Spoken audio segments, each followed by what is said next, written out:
Good afternoon. This is the International Arbitrage on October the 12th, 2023. And today we're going to talk a little bit about the difference between IPOs using Reg A plus in the US to raise funds from US investors and a private investment fund to raise funds from US investors. Now, in general, owner managers, family owned businesses that are non-US and doing less than $100 million a year, this is for you guys as always. I'm trying to find a better way to actually explain that simple point. But this is for you guys. This is not for the multinationals and those of you working for very large multinational companies, private equity companies, multinational corporations, wondering what on earth am I going on about. These problems don't exist. No, this is for the small player firms, because when you're small and you're international, and small is less than $100 million, especially to banks and the global banking system, these are the realities that you face. Now, to my colleagues and friends in Barbados, this also is a little bit, not a little bit, this also is for you guys as well, because you guys are always interested in raising money in the US from US investors. And so these are the things that you have to consider as well from a business point of view.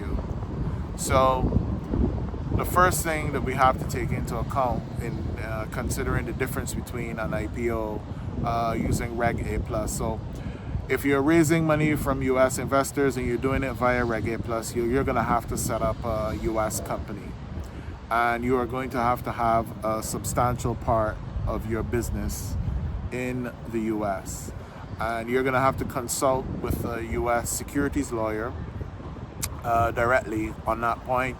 And based on your business model, where your clients are and how things are, you will basically have to base your business in the US and have premises and presence and probably employees and all these things in order to be able to qualify for something like Reg A plus, which allows you to raise up to $75 million in the first instance using unrestricted stock from any and all investors, international investors.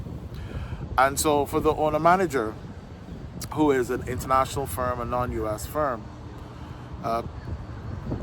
you are using this regulated platform in the US to raise money from US and international investors, because it does allow you to do to raise money from international investors as well.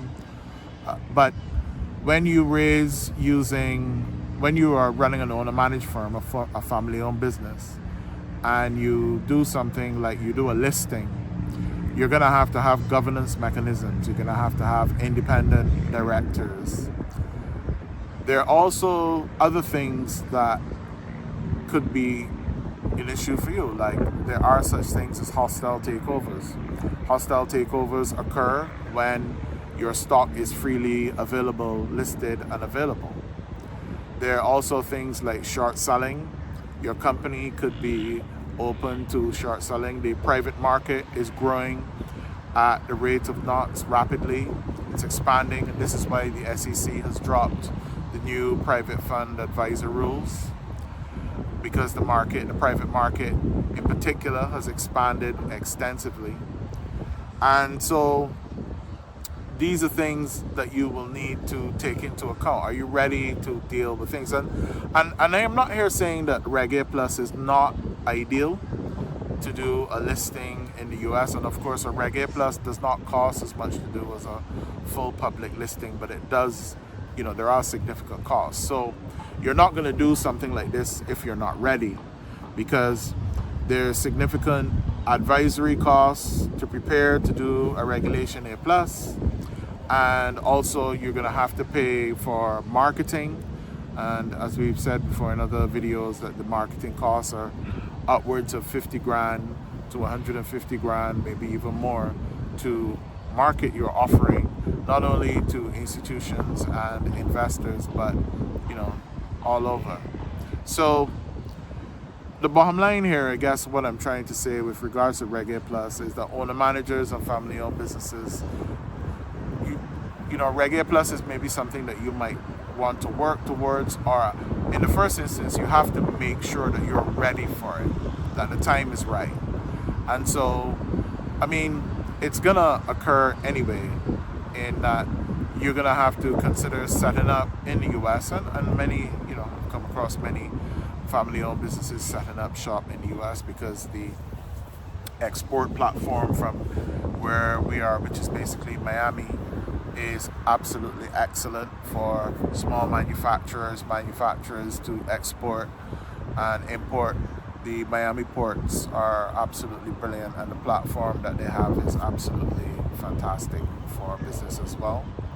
And so you have to take into account that, are you ready for this? Reg A Plus is attractive and it allows you to raise a lot of money. It's up to $75 million, but is your business ready for it? Not only financially, but from you as an owner, are you ready to work with independent directors? Is your family ready for it?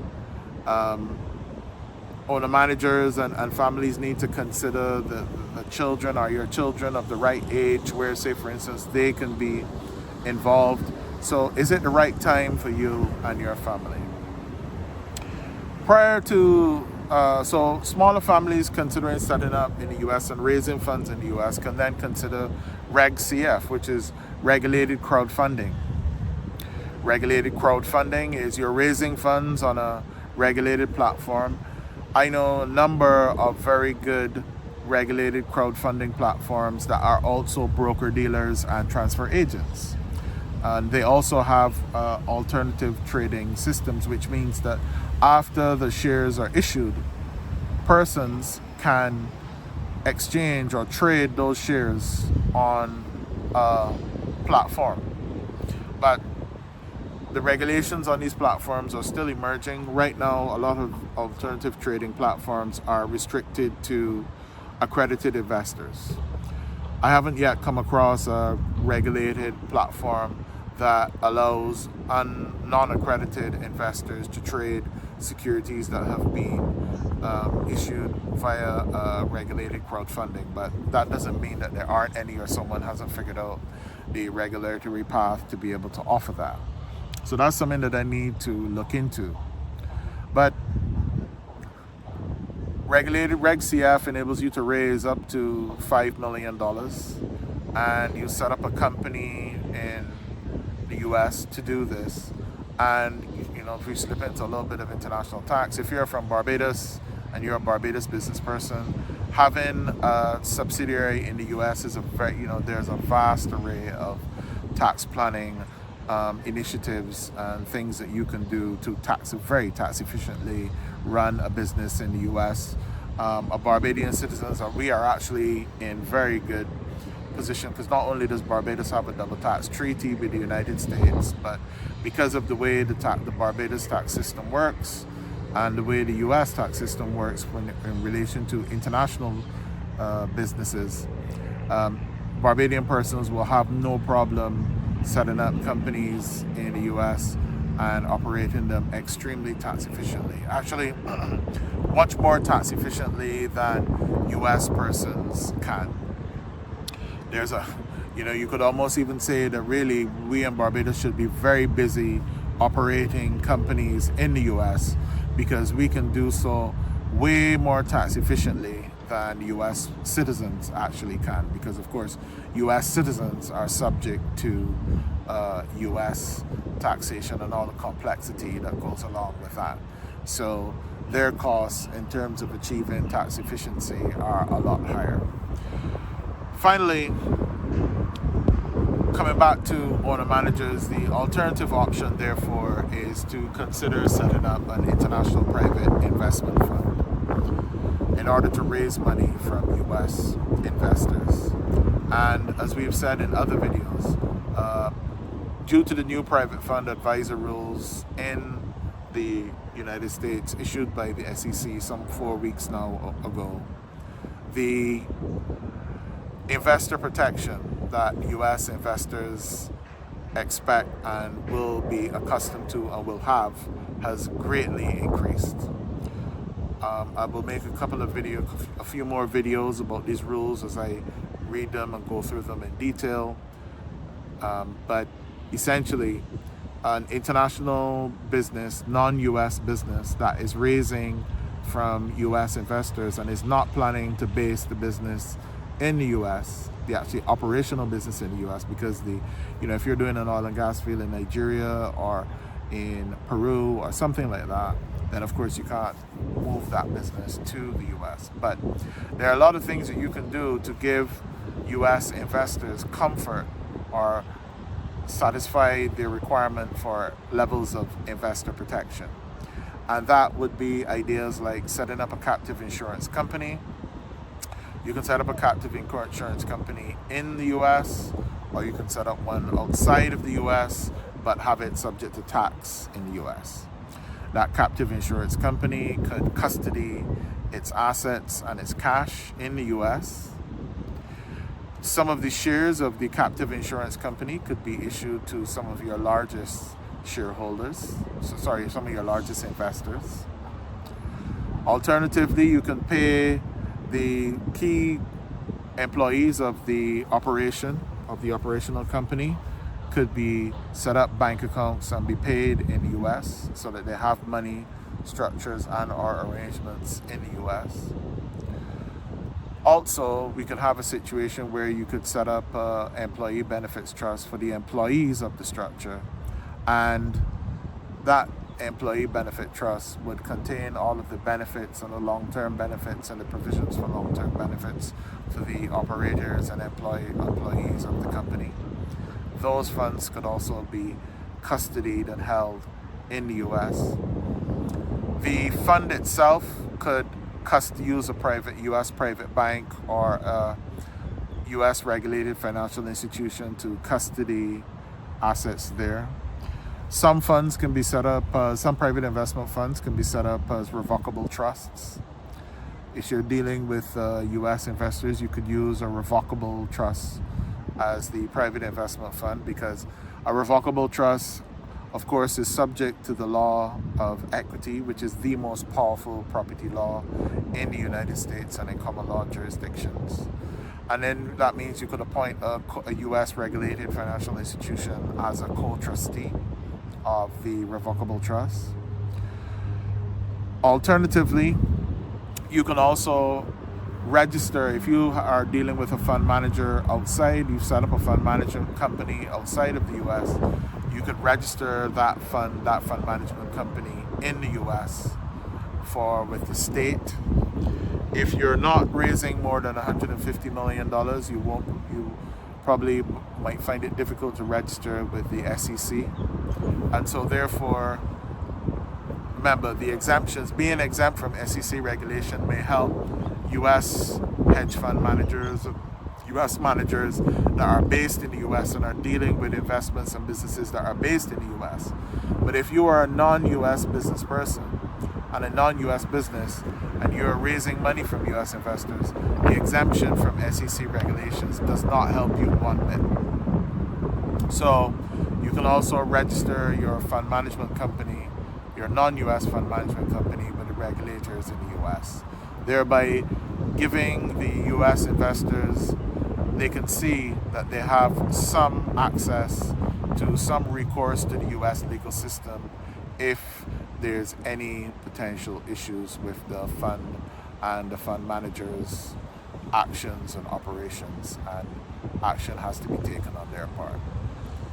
So these are things that operators, whether you're based in Barbados or if you're based in the US, if you're based outside of the US and you've got a non-US business, these are all things that you need to take into account when you're raising money from the US. Don't just run and immediately list your business and do a public listing. Of course, if you have access to institutional funds and they are requesting that you do a public listing, that is a different thing. If you can negotiate institutional investment, but for many family-owned businesses and smaller businesses, quite often they're dealing with individual high net worth accredited investors, and not many of them will have a prerequisite that the company is listed, because at the end of the day, the operations and everything else is outside of the US anyway. And as I said before, publicly listing a small, medium-sized company, even though it has fantastic economics, leads to great potential for conflict of interest, leads to great potential for the company ending up in a position where it cannot, the owner manager, the key man, cannot make or reach agreement or explain properly the problems and the things that he has to do with the independent directors. I've seen thousands, if not hundreds, of companies in Canada and the UK, small companies listed, that essentially have been abandoned because the directors just could not contemplate the risk of the operation that was underway. So in my view, I think that private investment funds are much better for small play companies that are, the time will come for listing when the time is right, but in the first instance, a private investment fund is the way to go for small companies. All right, that's it from the International Arbitrage for now. We come back with more videos shortly.